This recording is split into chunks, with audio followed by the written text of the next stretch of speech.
एका घनदाट हिरव्यागार जंगलात अनेक प्राणी आनंदाने राहत होते.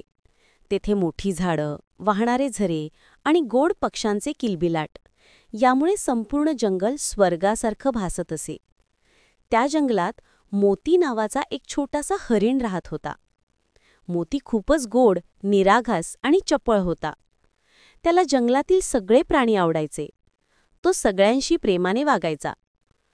मोती रोज सकाळी उठून झऱ्याच्या काठावर पाणी प्यायचा आणि मग आपल्या मित्रांसोबत खेळायला जायचा. त्याचे जवळचे मित्र होते चिंगी खार, मिकी माकड आणि गुलाब पोपट. हे चौघं रोज नवीन खेळ शोधायचे आणि संपूर्ण जंगलात हास्य फुलवायचे. एके दिवशी जंगलात एक मोठा सिंह आला. तो नवाच त्या भागात आला होता आणि सगळे प्राणी त्याच्यापासून घाबरले होते. पण मोतीने ठरवलं, मी या सिंहाशी बोलून बघतो, कदाचित तो वाईट नसेल. सगळ्यांनी त्याला थांबवायचा प्रयत्न केला, पण मोती धाडस करून सिंहाजवळ गेला. सिंहाचं नाव होतं राजा. तो मोठा, ताकदवान पण थोडा रागीट दिसत होता. मोतीने नम्रपणे विचारलं, राजा, तू आमच्या जंगलात आलास, स्वागत आहे. पण तू एवढा एकटा का आहेस? सिंह थोडा चकित झाला.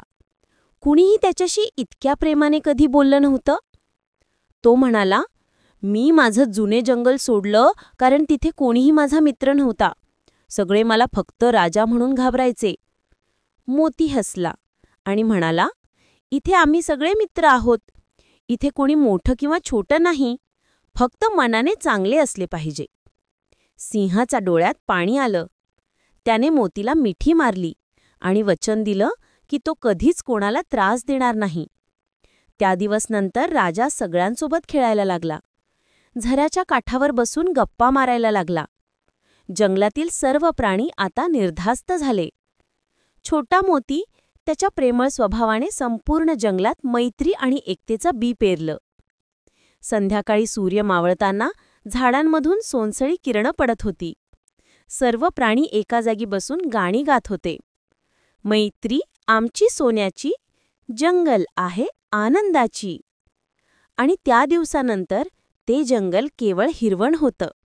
ते होतं प्रेम, सौहार्द आणि मैत्रीने उजळलेलं सुंदर जंगल. गोष्टीची शिकवण: प्रेम आणि मैत्रीने कोणत्याही मनाला जिंकता येतं.